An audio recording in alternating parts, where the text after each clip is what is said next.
In the dust-swept town of Silver Creek, 1875, the Golden Rose Saloon stood as an oasis of warmth and comfort amid the harsh western frontier. Behind its weathered wooden doors worked Rose O'Malley, known to most as simply Red for her distinctive copper hair. To the regular patrons, she was the quick-witted barmaid who could pour a perfect whiskey and defuse a heated argument with just a few well-chosen words. What the townspeople didn't know was that Red had learned far more than just mixing drinks during her years on the frontier. Her father, a former Union sharpshooter, had taught her to handle a revolver before she could write her name. Those lessons remained her closest secret, tucked away like the small derringer hidden beneath her skirts. The late summer evening started like any other, with the saloon filling up as the sun dipped below the horizon. The usual crowd of miners, cowboys, and travelers mingled together, their laughter mixing with the tinkling of piano keys. Red moved between tables with practiced grace, her emerald green dress catching the lamplight as she served drinks and collected empty glasses. The atmosphere shifted when three strangers pushed through the swinging doors.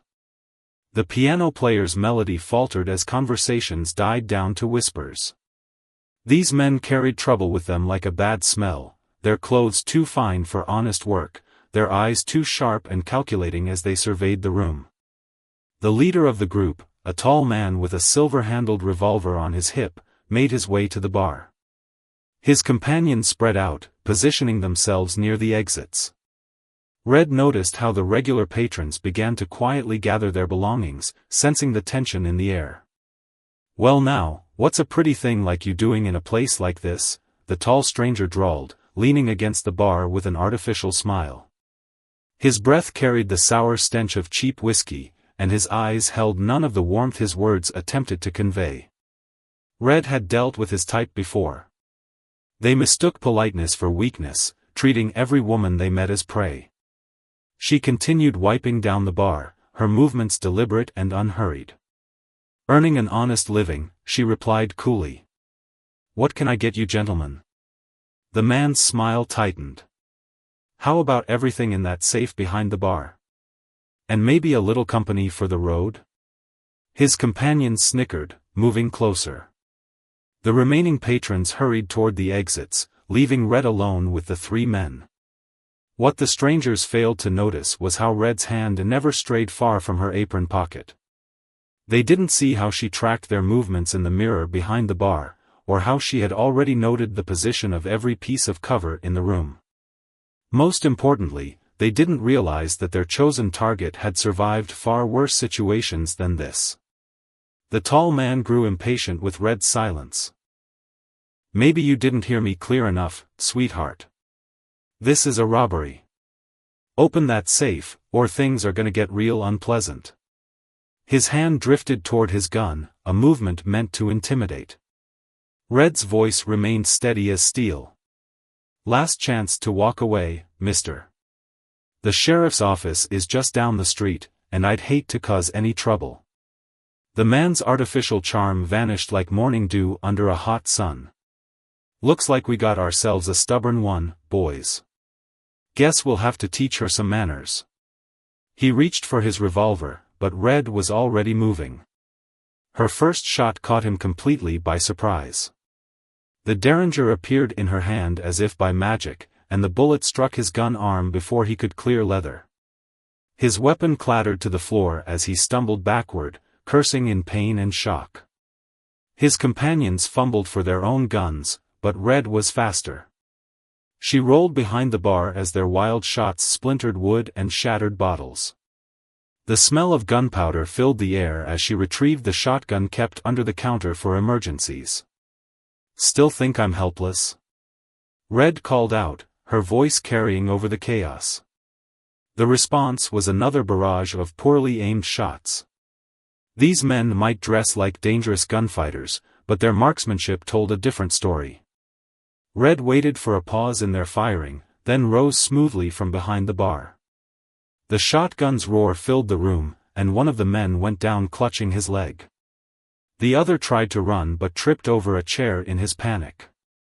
By the time he regained his feet, he found himself staring down the twin barrels of Red's shotgun. The sheriff and his deputies arrived minutes later, drawn by the sound of gunfire. They found 3 would-be robbers subdued and disarmed, with Red calmly serving drinks to the returning patrons as if nothing had happened. Word of the incident spread quickly through Silver Creek and the surrounding territories.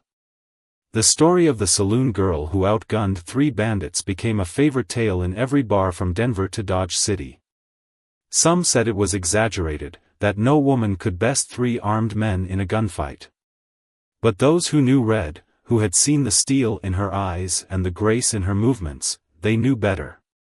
In the years that followed, fewer troublemakers darkened the doors of the Golden Rose. The sight of Red's copper hair and green dress became as effective a deterrent as any lawman's badge. She continued serving drinks and defusing arguments, keeping her derringer close but rarely needing to use it again. After all, the best fights were the ones that never started, and Red's reputation often proved weapon enough. The incident at the Golden Rose brought more than just peace to Red's corner of Silver Creek. It attracted attention, both welcome and unwanted. Among those drawn to the tale was a mysterious woman who arrived on the afternoon stage 1 week later, dressed in fine Eastern clothes that seemed out of place in the dusty frontier town. The woman introduced herself as Clara Bennett, a reporter for a Chicago newspaper. She claimed to be writing a series of articles about extraordinary women of the West. But Red noticed how Clara's eyes darted around the saloon, taking in details that no ordinary journalist would care about: the line of sight to each window, the distance between the bar and the doors, the worn spots on the floor that marked the most traveled paths. "I'd love to hear your story," Clara said, settling onto a barstool one quiet afternoon. "It's not every day a saloon girl outguns 3 notorious criminals." She placed a newspaper clipping on the bar, and Red's heart skipped a beat. The article detailed a string of violent robberies across 3 territories, complete with sketches of the men she'd faced down. "They didn't seem so notorious when they were running scared," Red replied, keeping her voice steady as she wiped down glasses. But inside, her mind raced. Those men hadn't been simple opportunists, they'd been part of something bigger. Clara leaned forward, lowering her voice. "Those men worked for James King Conway. He's been building himself an empire of crime across the frontier. Banks, stagecoaches, gold shipments, anything worth stealing. And you just embarrassed 3 of his best men." Red set down the glass she'd been cleaning, studying Clara's face. "You're no newspaper woman," she stated flatly. The stranger smiled, reaching into her handbag to withdraw a small leather folder. Inside gleamed a Pinkerton Detective Agency badge. "We've been tracking Conway's operation for months," Clara explained. "But he's careful, smart. Never leaves enough evidence for the law to touch him. Those men you stopped? They've hit 12 other establishments across 3 territories. But you're the first person who's ever managed to capture them alive." Red thought about the derringer in her pocket, the weight of it suddenly more noticeable.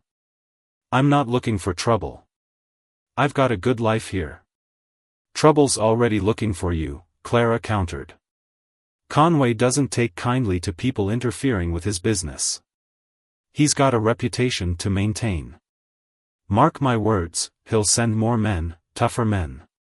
And next time, they won't underestimate you." The words hung in the air like smoke after a gunfight. Red knew Clara was right.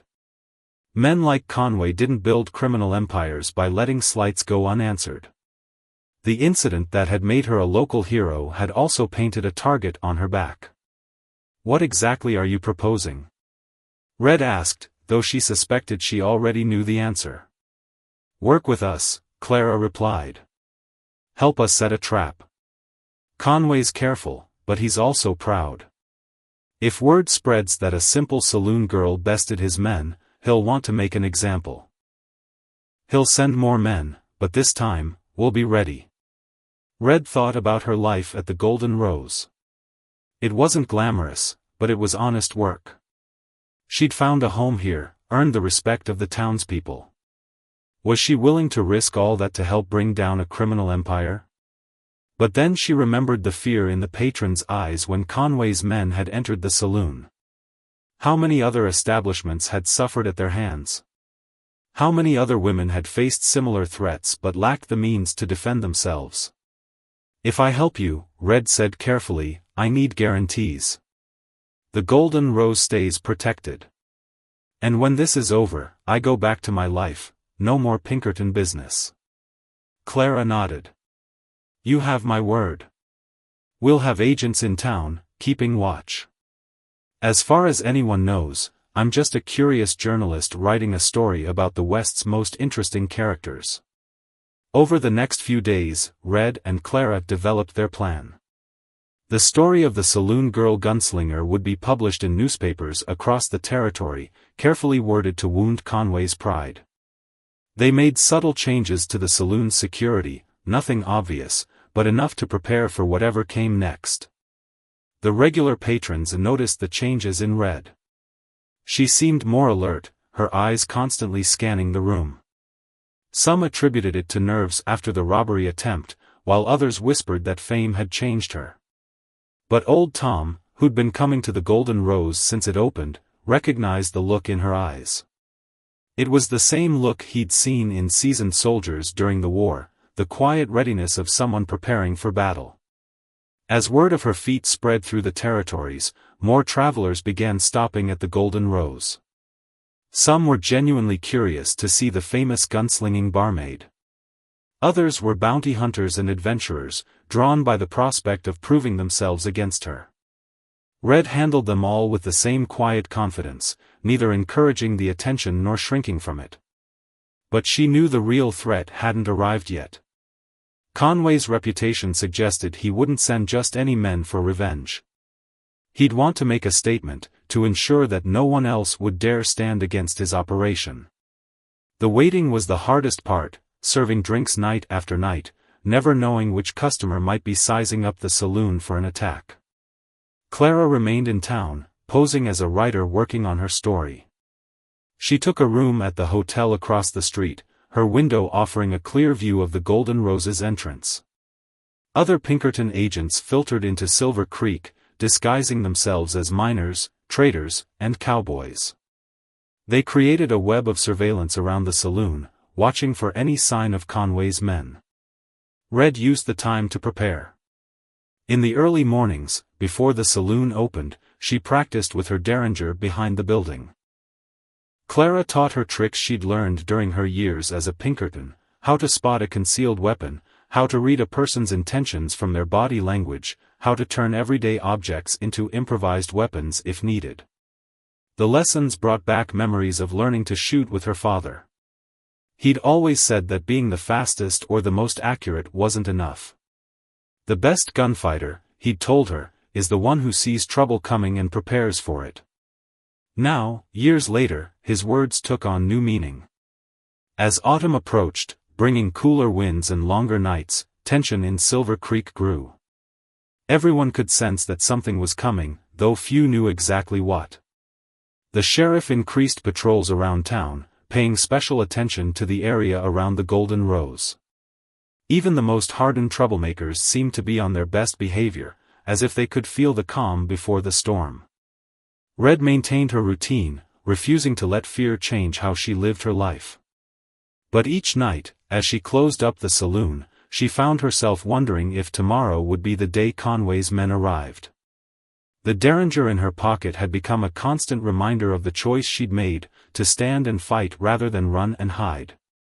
What she didn't realize was that her decision would soon impact not just her own life, but the future of the entire frontier. The coming confrontation would be more than just a battle between a saloon girl and a criminal empire, it would become a legend that would be told and retold around campfires for generations to come. The first snow of the season dusted Silver Creek on the morning Conway's men arrived. They came quietly, filtering into town in small groups over several days, posing as ordinary travelers. But Red and Clara had been waiting for this moment, and they recognized the signs, the way these men moved with predatory grace, how they scattered throughout the town like pieces being positioned on a chessboard. There's at least 8 of them, Clara whispered during one of their morning meetings in Red's small room above the saloon. They're staying at different hotels, never gathering in groups larger than 2. They're professionals, not like the last bunch. Red stood by her window, watching the street below come to life as the town awakened. Conway's not taking any chances this time, she observed, noting a new face among the early morning crowd, a broad-shouldered man whose long coat couldn't quite hide the way he carried himself like a soldier. The plan they developed over the past weeks was simple but dangerous. Rather than try to protect the Golden Rose from an attack, they would make it an inviting target. Clara's newspaper story had painted Red as overconfident, boastful about her victory over Conway's men. It was the kind of challenge a man like Conway couldn't ignore. "Are your people in position?" Red asked, adjusting the derringer hidden in her sleeve. She'd added this new hiding spot after Clara taught her a quick-draw technique that had once saved the detective's life in New Orleans. Clara nodded. "We've got agents posing as regular customers, plus 2 men watching from the boarding house across the street. The sheriff's deputies are ready too, though they'll stay out of sight unless things get really bad." The day crawled by with agonizing slowness. Red served drinks and chatted with customers as usual, but her nerves were wound tight as a watch spring. She noticed how the new faces in town took turns visiting the saloon, each staying just long enough to study the layout, mark the exits, observe her movements. As evening approached, the usual crowd began filtering into the Golden Rose. Among them were Clara's agents, the false prospector at his regular table near the back, the cattle buyer who always sat at the end of the bar, the elderly gentleman who claimed to be a retired judge. All of them carefully armed, all of them watching. The attack, when it finally came, started with a whisper rather than a roar. Red was serving drinks when she noticed something odd. The regular customers were quietly leaving, one by one. Not rushing, not drawing attention, but steadily emptying the saloon. Someone was warning them off, clearing the battlefield. Only the Pinkerton agents remained, scattered throughout the room in strategic positions. Clara sat at her usual spot near the piano, pretending to scribble in her notebook. The piano player, an older man who'd seen enough trouble in his days to recognize its approach, quietly gathered his sheet music and slipped out the back door. The sun had just dipped below the horizon when the first of Conway's men entered. They came in pairs, casual-like, as if just stopping in for a drink. But Red counted the weapons, 2 revolvers each, minimum, plus the bulges that suggested knives or derringers. 8 men total, just as Clara had predicted. The leader was the broad-shouldered man Red had spotted that morning. Up close, she could see the scars on his knuckles, the cold calculation in his eyes. This was someone who had survived countless fights through skill and cunning, not just luck. "Evening, miss," he said, approaching the bar with an easy smile that didn't reach his eyes. "Heard this was the place to get the best whiskey in Silver Creek." Red met his gaze steadily. "Depends on what you're looking for. Some folks come here for the drinks, others for the company." She laid her hand flat on the bar, a signal to Clara's agents that the game was starting. "Actually," the man's smile turned predatory, "we're here about some friends of ours. Had a bit of trouble here a while back. Mr. Conway sends his regards." The name hung in the air like gunsmoke. Red noticed how the other patrons, the real ones who hadn't been warned away, suddenly found reasons to leave their tables and head for the doors. Within moments, only Conway's men and the disguised Pinkerton agents remained. "Your friends made their choice," Red replied calmly. "They could have walked away. Just like you can, right now." The leader laughed, but it was a harsh sound devoid of humor. "That's not how this works, little lady. See, Mr. Conway has a reputation to maintain. Can't have people thinking that any saloon girl with a lucky shot can make fools of his men." He leaned forward, dropping his voice. "But we're reasonable. You come with us quiet-like, let Mr. Conway explain personally why that's not acceptable, maybe you walk away from this." Otherwise. His hand drifted toward his coat. Red's fingers inched closer to her hidden derringer. And if I refuse? Then we do this the hard way. And trust me, you don't want that. There's 8 of us, 1 of you. Those aren't odds anyone should bet on. What he didn't know, what none of Conway's men had realized, was that Red wasn't alone. As if on cue, Clara's retired judge knocked over his glass, creating a distraction that drew everyone's attention. In that split second, Red saw all of Clara's agents shift slightly, hands moving beneath tables and jackets. You might want to check your math, Red suggested. Looks to me like the odds aren't quite what you think. The leader's eyes narrowed as he finally noticed what he'd missed before, how some of the remaining patrons sat too still, watched too carefully. His hand froze halfway to his gun as understanding dawned. Last chance, Red offered, her voice steady. Walk away. Tell Conway that his reputation isn't worth dying for. Because if you draw that gun, I promise you won't be the only one shooting. For a moment, the saloon balanced on a knife's edge. Red could see the calculations running behind the leader's eyes as he reassessed the situation. His men were spread out, but so were Clara's agents. Any shooting would turn the Golden Rose into a killing ground. The leader slowly straightened up, his hand moving away from his coat. Maybe, he said carefully, we should discuss this somewhere more private. No need for things to get messy. But Red could see in his eyes that he was stalling, trying to find a way to turn the situation to his advantage. She'd seen that look before, in the eyes of men who believed that the world owed them whatever they wanted to take. What happened next would be debated in saloons across the territory for years to come. Some would say Conway's men drew first, others that the Pinkertons made the initial move. But everyone agreed on one thing: when the dust settled, the legend of Red O'Malley would never be the same. What happened in the next few moments would later be described as a masterclass in precision and planning. As Conway's leader reached for his hidden weapon, Red was already in motion. The derringer appeared in her hand as if by magic, but she didn't aim it at the leader. Instead, she fired at the overhead oil lamp, plunging the front of the saloon into sudden darkness. In the confusion that followed, Clara's carefully positioned agents proved their worth.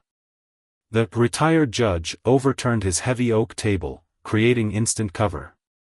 The cattle buyer at the bar produced a shotgun from beneath his long coat, while the prospector near the back door blocked that escape route with remarkable efficiency. Nobody needs to die tonight, Clara's voice rang out clear and commanding.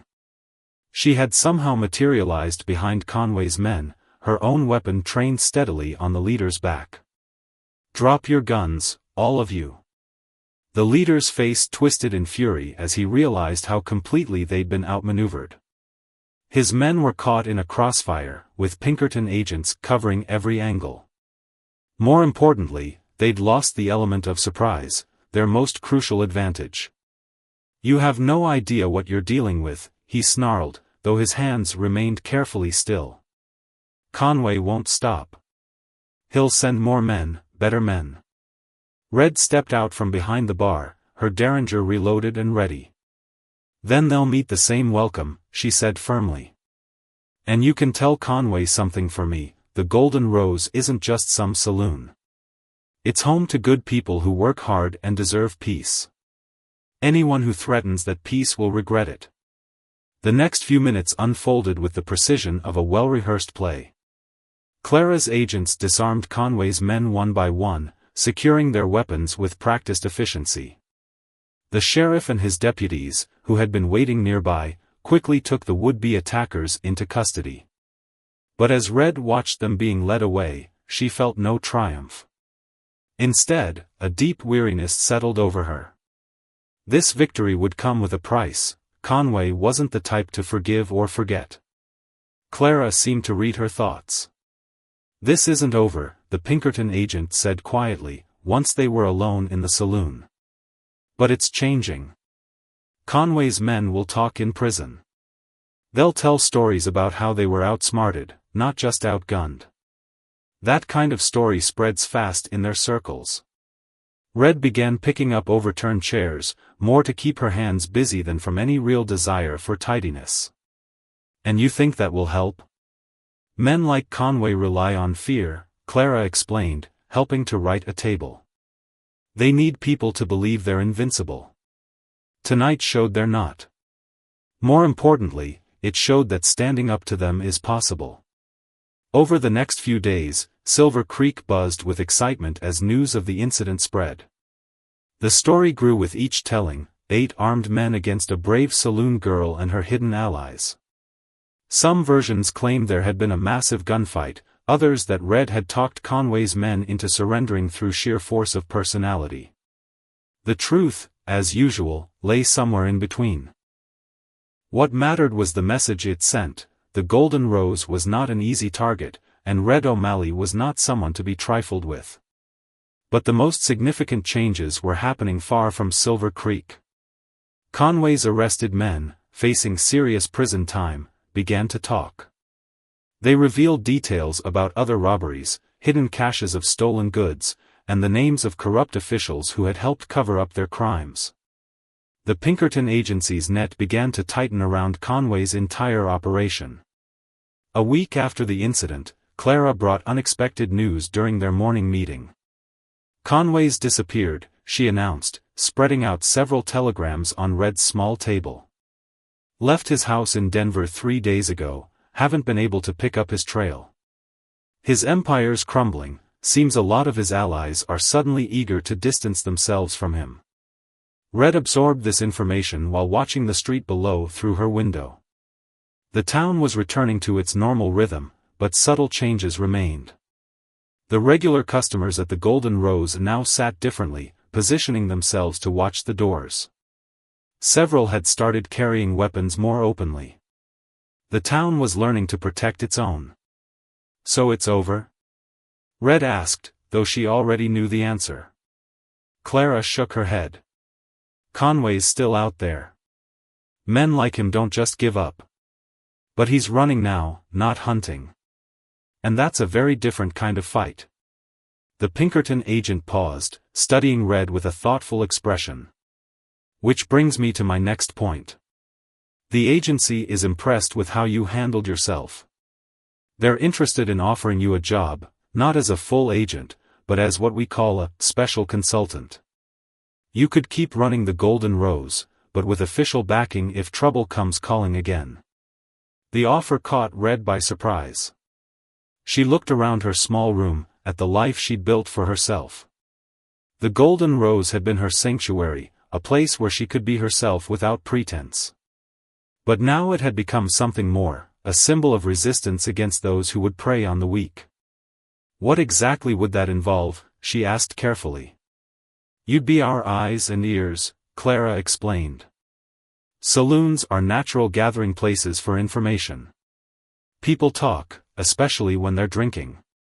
All you'd need to do is pass along anything unusual, strangers asking odd questions, people carrying too much money, that sort of thing. In return, you get our protection and a regular stipend.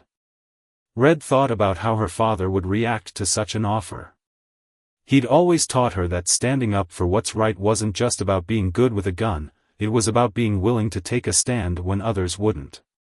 I'll need time to think about it, she said finally. Clara nodded, gathering her telegrams. Of course. But consider this, Conway might be running, but there are others like him out there. The frontier draws them like moths to a flame. Having allies doesn't make you weak, it makes you smart. As Clara left, Red remained at her window, watching the morning stage arrive. New faces mixed with familiar ones on the street below, each carrying their own stories, their own secrets.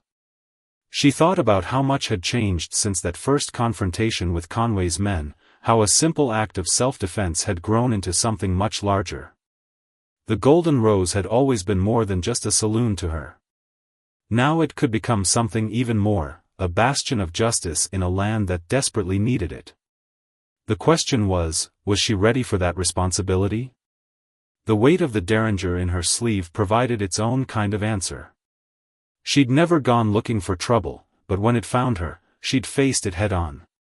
Maybe that's what the frontier really needed, not just law and order, but people willing to stand their ground when that order was threatened. 3 months after Conway's men were arrested, the Golden Rose had changed in subtle but significant ways. Red still served drinks and managed the saloon with her usual efficiency, but regular patrons noticed new faces among the crowd, travelers who seemed too well-mannered for typical frontier folk, who watched and listened more than they drank. Her decision to accept the Pinkerton offer had come after a week of careful consideration. "I'm not becoming a spy," she had told Clara firmly. "But if I can help prevent others from going through what we did, I'm willing to do my part." The arrangement proved more natural than she'd expected. The Golden Rose had always been a crossroads for information, gossip, rumors, and stories from every corner of the territory. Now Red had a way to put that knowledge to good use, helping the Pinkertons track criminal activities while maintaining her independence. One crisp winter morning, a young woman arrived at the saloon before opening hours. She couldn't have been more than 20, with travel-worn clothes and tired eyes that had seen too much hardship. "Are you Red O'Malley?" she asked hesitantly. "I heard stories about you in Dodge City. About how you stood up to Conway's gang." Red invited her in, lighting a lamp against the early morning darkness. "Those stories tend to grow in the telling," she replied modestly. "What brings you to Silver Creek?" The young woman, who introduced herself as Beth, twisted her hands nervously. "I own a small ranch near Fort Laramie with my brother. Or at least, we did. A group of men showed up 2 weeks ago, claiming they'd bought the land rights. They had papers, but they were forged, I'm sure of it. When my brother protested, they beat him badly. He's still recovering." Red listened carefully, noting details that might be important later. "These men, did they mention any names? Any distinctive marks or ways of speaking?" "Their leader had a distinctive silver watch chain," Beth recalled. "And one of them mentioned someone called the Judge, like they were working for him." Red's pulse quickened. The Pinkertons had been tracking a land fraud scheme across the territory, orchestrated by a mysterious figure known only as the Judge. This could be the break they needed. "You're safe here," Red assured Beth. "And I might know some people who can help. But first, tell me everything you remember about these men and their papers."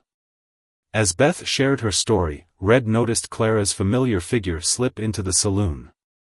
The Pinkerton agent had an uncanny knack for appearing when needed. She took a seat at the bar, pretending to be just another early customer while listening intently. Later, after Beth had been settled in a room above the saloon, Clara and Red discussed the situation. "This fits the Judge's pattern," Clara confirmed. "He targets vulnerable homesteaders, usually families with clear titles to good land. The forged papers are just the start. If the owners don't sell, accidents start happening." "Like beaten brothers," Red added grimly. "Exactly. But he's careful, works through intermediaries. No one we've caught has ever met him face to face. The victims either give up their land or..." The unfinished sentence hung in the air. Red thought about Beth, about how many others had faced similar threats. "So what's our next move?" Clara smiled. "Actually, I have an idea. But it's risky, and I'll need your help to pull it off." The plan they developed was audacious. Word would spread that Beth had sought help from the famous Red O'Malley, who was now looking to invest in ranching land herself. The story would be that Red had come into some money and was looking to expand beyond the saloon business. "The Judge's men will have to investigate," Clara explained. "They can't risk you helping Beth keep her ranch. And when they do, we'll be ready," Red finished. She had learned much about strategy from Clara over the past months, about setting traps and playing the long game. The next few weeks saw a steady stream of seemingly casual visitors to the Golden Rose. Some were legitimate customers, others were clearly sizing up the situation. Red played her role perfectly, dropping casual mentions of her interest in ranching, asking questions about land prices and water rights. Beth stayed on as a helper in the saloon, her presence adding credibility to the story. She proved to have a natural talent for the work, quick to learn and good with customers. More importantly, she had a sharp eye for detail, noticing things that others might miss. It was Beth who first spotted the man with the silver watch chain.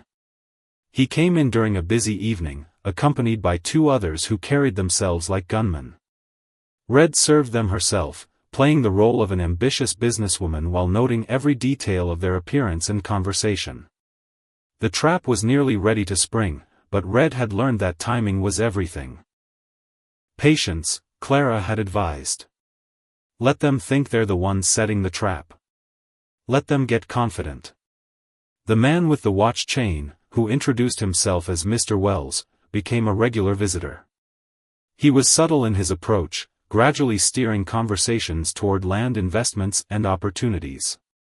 Red matched his patience, never showing too much eagerness, letting him think he was drawing her in. Meanwhile, Clara's network was closing in on the judge's operation. Each piece of information from Red and Beth helped complete the puzzle. The forged documents had to come from somewhere, the money had to flow through banks, and every transaction left a trail. But the greatest change was happening in Silver Creek itself. Word had spread about Beth's situation, and other victims of land fraud began coming forward. They gathered at the Golden Rose, sharing stories and information. The saloon was becoming more than just a business, it was turning into a symbol of resistance against the corruption that plagued the frontier. Red watched this transformation with a mixture of pride and concern. She had never sought to become a symbol or a leader, but sometimes circumstances chose roles for you. Her father had taught her to shoot to protect herself, but now she was protecting others in ways that went far beyond the skill with a derringer. One evening, after the saloon had closed, Beth helped Red clean up while sharing news she'd overheard. "They're saying the judge is getting nervous," she reported. "Apparently, he's never had so much trouble with his operations before. Some of his men are starting to question his leadership." Red considered this as she wiped down the bar. Pressure was building on the judge's organization, but that made him dangerous. Conway had been a serious threat, but he had been direct, predictable in his way. The judge was different, he worked through proxies, used the law as a weapon, and struck from the shadows. "Be extra careful the next few days," Red advised Beth. "When men like the judge feel cornered, they get desperate. And desperate men make mistakes, but they're also at their most dangerous." What Red didn't say was that she was counting on those mistakes. Clara had taught her that the most effective trap was one where the target thought they were the hunter rather than the prey. The judge's men believed they were drawing Red into a scheme to take Beth's ranch. In reality, every move they made brought them closer to exposure. As she locked up for the night, Red caught her reflection in the bar's mirror. The woman who looked back at her wasn't just a saloon keeper anymore, nor was she simply a gunslinger. She had become something more, a protector, a symbol of justice in a land where justice was often hard to find. The weight of her derringer was reassuring against her sleeve, but it was no longer her only weapon. Knowledge, patience, and the network of allies she'd built were proving just as valuable in this new kind of fight. The pieces of Clara's plan began falling into place on a snowy evening in February. Mr. Wells had grown increasingly confident in his approaches to Red, finally making the offer they'd been waiting for, a partnership in a ranching venture that would conveniently involve Beth's land.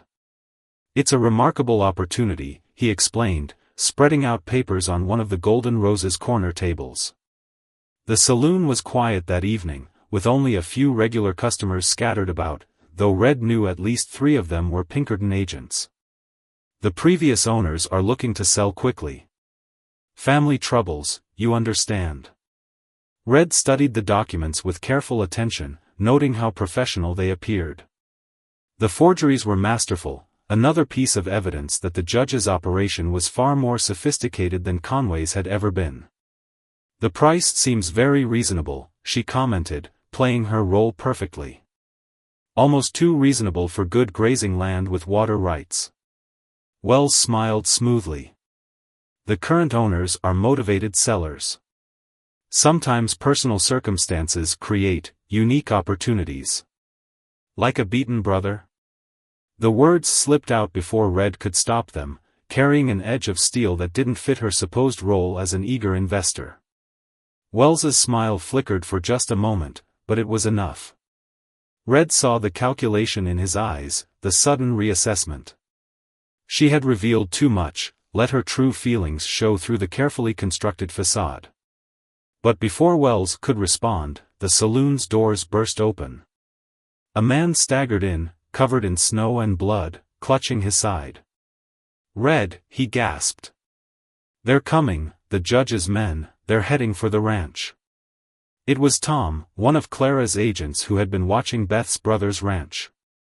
The blood was fake, part of the plan, but his dramatic entrance was convincing enough to throw the entire saloon into chaos.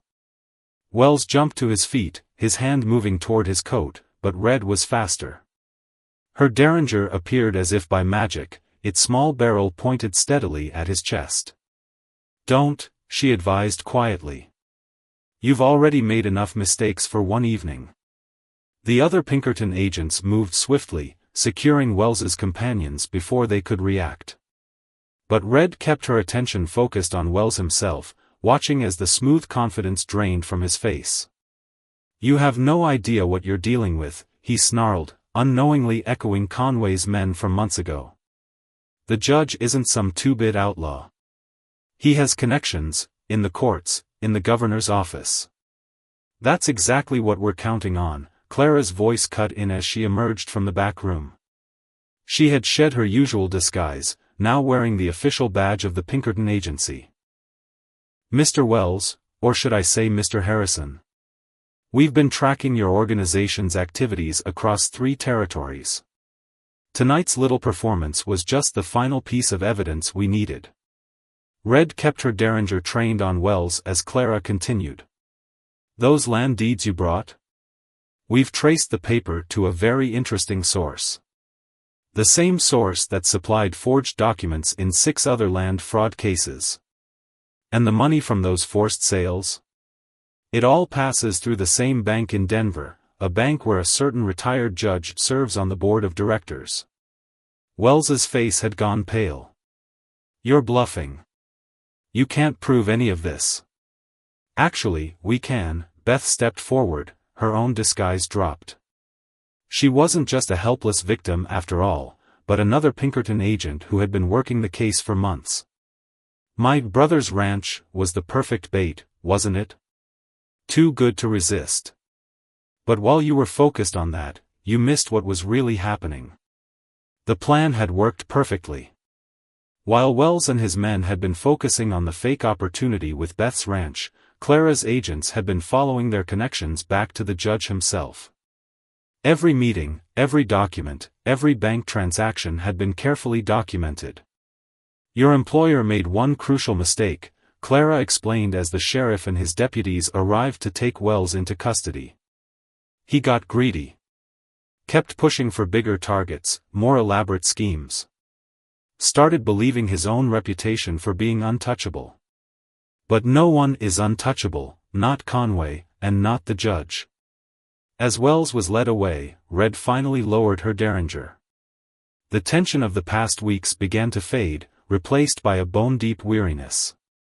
But there was satisfaction too. Another threat to the peace of the frontier had been exposed and would soon be eliminated. Beth, or rather, Agent Elizabeth Carter, approached Red with a warm smile. "You played your part perfectly," she said. "We couldn't have done this without you." Red managed a tired smile in return. "I still can't believe you're a Pinkerton agent. You had me completely fooled with your frightened settler act." "That's why she's one of our best," Clara interjected, joining them at the bar. "But you're a natural yourself, Red. The way you handled Wells, maintaining your cover even when he was getting suspicious. Have you reconsidered my offer about becoming a full agent?" Red looked around the Golden Rose, her home, her sanctuary, and now something more.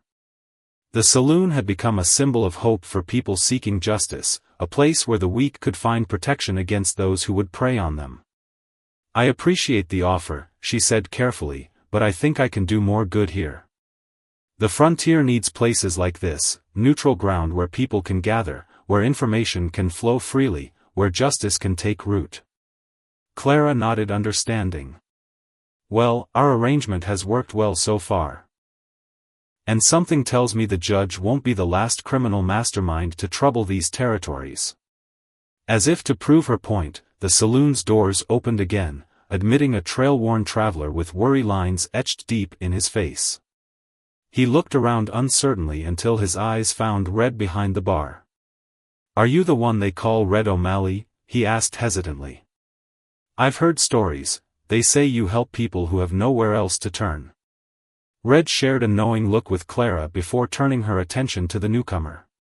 "Why don't you have a seat and tell me what's troubling you?"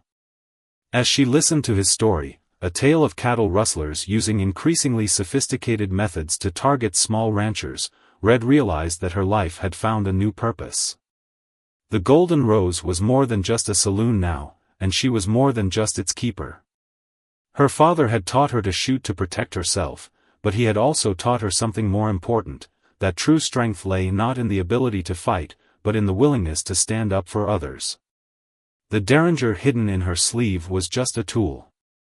The real weapon was the network of allies and friends she had built, the trust she had earned, and the hope she could offer to those in need. The frontier was changing, becoming more civilized in some ways but facing new kinds of threats in others. Men like Conway and the judge were just the beginning. But as Red listened to the traveler's story, she knew she had found her place in this changing world, not as a traditional lawwoman or a Pinkerton agent, but as something unique to the needs of the frontier. Spring brought new life to Silver Creek, along with fresh challenges that tested Red's evolving role in the frontier's delicate balance of power. The Golden Rose had become known throughout the territories as more than just a saloon. It was a place where justice could be found when traditional law fell short.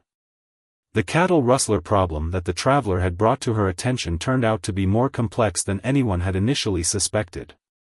Unlike traditional rustlers who simply stole cattle and ran, these operators worked with sophisticated precision, using the newly established railroad lines to move stolen herds quickly across territory boundaries. They're targeting smaller ranchers, Red explained to Clara during one of their regular meetings. Families who can't afford to hire enough hands to guard their herds properly. But there's something different about this group. Clara nodded, reviewing the notes she'd collected from various sources. They're organized, smart. They study their targets for weeks before making a move. And they're using the law against the victims, claiming they bought the cattle legally when questioned. The situation reminded Red uncomfortably of the judge's operation, but with a crucial difference. These rustlers weren't trying to steal land, they were exploiting the changing frontier itself, using the very advances meant to civilize the territory to commit their crimes. One morning, a young ranch hand named Daniel burst into the saloon just as Red was preparing to open. His face was flushed from hard riding, and his eyes held a mixture of anger and desperation. "They hit the Triple B last night," he reported breathlessly.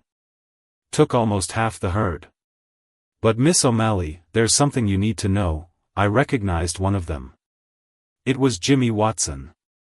The name caught Red's attention immediately. Jimmy Watson had been a regular at the Golden Rose until a few months ago, when he'd suddenly stopped coming around. He'd always seemed honest enough, working as a general hand for various ranches in the area. "Are you certain?" Red asked, though she could see the truth in Daniel's eyes. "Yes, ma'am. He was giving orders to the others. They loaded the cattle onto rail cars at the new siding they built last month, the one that's supposed to be for emergencies only. By the time anyone could raise the alarm, they were gone." Red shared a meaningful look with Clara, who had been pretending to read a newspaper nearby. This was the break they'd been waiting for, a connection between the rustlers and someone local. But as they began investigating Jimmy's background, a disturbing pattern emerged. He wasn't just a random cowhand who had turned to crime. His sudden disappearance had coincided with the arrival of new investors in the railroad, men who had been buying up small sections of land along the rail lines. It's not just about stealing cattle, Clara realized as they pieced the evidence together. They're trying to force the smaller ranchers out.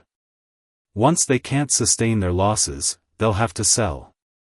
And let me guess, those railroad investors will be ready to buy, Red finished. They're using the rustlers to drive down land prices. Then they can expand the railroad's holdings for a fraction of the real value.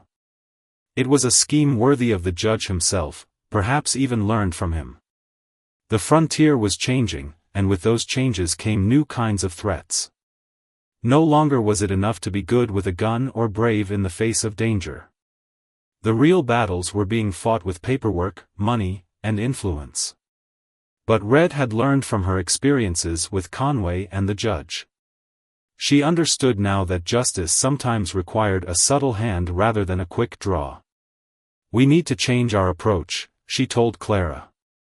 "These men are expecting resistance from ranchers with rifles. They're prepared for that. But what they're not prepared for is exposure." The plan they developed was audacious but elegant.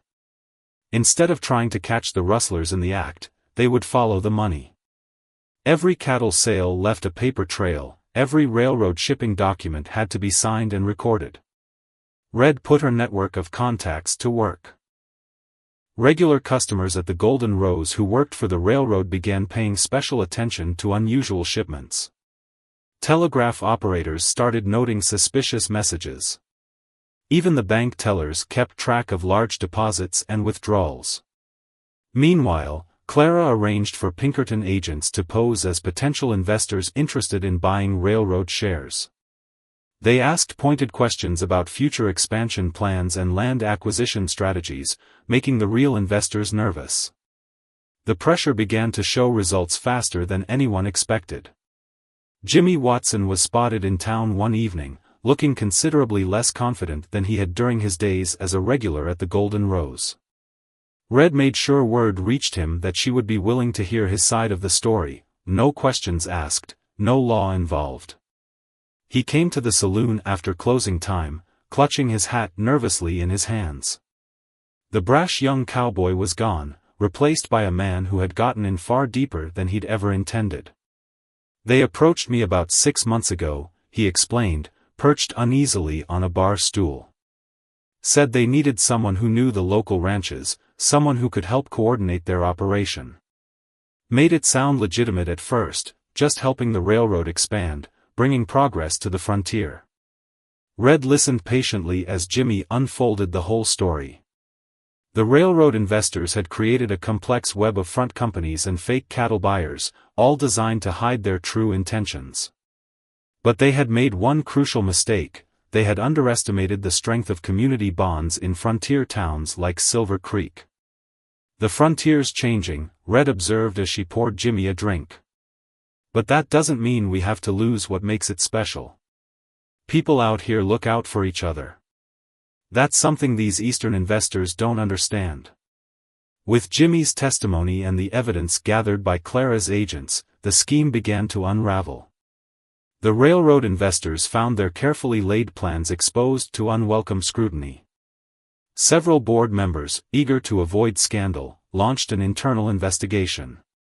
But Red's greatest satisfaction came from watching the small ranchers band together in response to the threat. They organized cooperative guard patrols, shared information about suspicious activities, and supported each other through difficult times. The Golden Rose became their unofficial headquarters, a place where they could gather to share news and coordinate their efforts. "You've done something remarkable here," Clara told Red one evening as they watched the ranchers meeting in the saloon. "You've shown them that they don't have to face these challenges alone." Red smiled, thinking about how far she'd come from the days when she'd only had to worry about the derringer in her sleeve.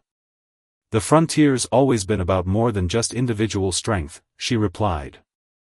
"It's about building something together, protecting what matters." As spring deepened into summer, Silver Creek settled into a new normal. The railroad still came through town, but now it operated under the watchful eyes of people who understood that progress shouldn't come at the cost of justice. The rustlers found themselves facing not just armed ranchers, but an entire community united against their activities. And at the heart of it all stood the Golden Rose, its doors open to anyone seeking fair treatment in an often unfair world. Red had found her true calling, not as a gunslinger or a law officer, but as someone who could bring people together, someone who could help them find strength in unity rather than conflict. 1 year after Conway's men first darkened the doors of the Golden Rose, Red stood behind her bar, polishing glasses as the setting sun painted the saloon in shades of amber and gold.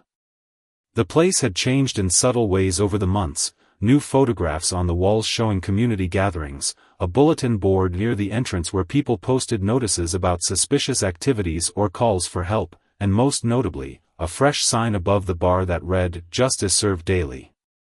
The sound of approaching hoofbeats drew her attention. Through the window, she watched as a dust-covered rider dismounted outside. The man who entered was someone she hadn't seen in months, Sheriff Anderson from Fort Laramie, looking considerably more weathered than when they'd last met. "Miss O'Malley," he greeted, removing his hat. "Been hearing stories about what you've built here. Thought I should see it for myself." Red poured him a drink without being asked. "Stories tend to grow in the telling, Sheriff. We're just trying to help people who need it." The sheriff took a thoughtful sip. "Way I hear it, you've done more to clean up this territory in 1 year than most lawmen manage in 10. Conway's gang scattered, the judge behind bars, that railroad rustling scheme broken up, and now I'm hearing even bigger things." Red raised an eyebrow questioningly. "Word spreading," Anderson continued. "Other saloons in other towns are starting to follow your example. Places where people can gather, share information, find help when they need it. They're calling them Rose Stations, after your place here." The news took Red by surprise. She knew her methods had gained some attention, but hadn't realized others were adopting them. "That's why I'm really here," Anderson admitted. "Got a proposition for you. The territorial governor's putting together a special committee, prominent citizens who can help coordinate efforts between local law enforcement and places like yours. Sort of a bridge between official justice and what you might call frontier justice." Red's first instinct was to decline. She'd never sought official recognition or authority. But before she could respond, Clara entered the saloon, followed by Beth and several of the local ranchers who'd become regular allies in their efforts to maintain peace in the region. "Hear him out," Clara advised, having obviously caught the tail end of the conversation. "The frontier's changing, Red. What you've built here, it's exactly what these territories need. A way to preserve the best parts of frontier justice while helping establish proper law and order." Beth nodded in agreement. "The Pinkerton Agency has been watching these Rose Stations develop. They're proving remarkably effective at preventing crime rather than just responding to it. Communities are stronger when people know they have somewhere to turn for help." Red looked around the Golden Rose, remembering all that had happened within these walls. She thought about how far she'd come from the days when she'd relied solely on the derringer in her sleeve. That simple act of self-defense had grown into something far bigger than herself. "What exactly would this committee do?" she asked Anderson. The sheriff leaned forward eagerly. "Meet quarterly to share information about criminal activities across the territories. Help coordinate responses between law enforcement and civilian efforts. Maybe even establish some guidelines for other places looking to set up their own Rose Stations. And I could still run the Golden Rose? That's the beauty of it," Anderson smiled. "These stations work because they're not official law enforcement. They're gathering places, information hubs. Places where people can find help without feeling like they're dealing with badges and bureaucracy." As they discussed the details, more regulars filtered into the saloon. Red noticed how they naturally positioned themselves around the room, the ranchers keeping an eye on the doors, the telegraph operator settling near the window where he could watch the street, the stagecoach driver positioning himself to overhear the conversation while pretending to focus on his drink. This was what she'd helped create, not just a network for sharing information, but a community that looked out for its own. The derringer hidden in her sleeve was now more symbol than necessity, a reminder of where she'd started rather than her primary means of maintaining order. "I'll consider it," she told Anderson. "But I have conditions. The stations have to remain independent. No official oversight of their day-to-day operations. And participation has to be voluntary, both for the stations and the people who use them." The sheriff nodded. "The governor suggested you might say that. He's willing to agree, as long as the stations maintain basic standards and cooperate with law enforcement when needed." As the evening wore on, the saloon filled with its usual mix of customers, ranchers, traders, travelers, and townspeople. Red watched them mingle, sharing news and warnings, offering help to those who needed it. This was what the frontier was really about, not just individualism and self-reliance, but community and mutual support. Clara approached the bar during a quiet moment. "You've started something important here," she observed. "Something that could help the frontier navigate the changes coming its way." Red thought about how much had changed in just 1 year. Conway's attempted revenge had led to her partnership with the Pinkertons. The judge's sophisticated schemes had taught her the importance of gathering intelligence. The railroad rustlers had shown her how to unite a community against a common threat. "The frontier's always going to need people willing to stand up for what's right," Red replied. "But maybe now they won't have to stand alone." As if to emphasize her point, the saloon's doors opened to admit a tired-looking woman clutching a worn piece of paper. The regulars glanced up, recognizing the look of someone in need of help. Before the woman could even reach the bar, several people had already shifted to make room for her. Red smiled warmly at the newcomer. "Welcome to the Golden Rose. What's your story?" The woman looked around uncertainly at first, but something in the atmosphere of the place seemed to put her at ease. As she began to share her tale, a story of land disputes and threatened water rights, Red saw heads nodding around the room. People were already thinking about how to help, who to contact, what information might be useful. This was the real power of what they'd built, not the ability to outshoot troublemakers or outsmart criminals, but the strength that came from bringing people together. The Golden Rose had become more than just a saloon, more than just a rose station. It was a beacon of hope in a changing frontier, a reminder that justice didn't always wear a badge or carry a gun. As Red listened to the woman's story, she felt the familiar weight of her derringer in its hidden sleeve holster. She rarely needed it anymore, but she kept it as a reminder of where this all began, with one person's decision to stand up against those who would prey on the weak. The frontier was changing, but some things remained constant: the need for justice, the importance of community, and the power of people coming together to help one another. Red had found her place in this changing world, not as a lone gunslinger, but as someone who could help others find the strength to stand together. And in the end, that was a story worth telling around campfires for generations to come.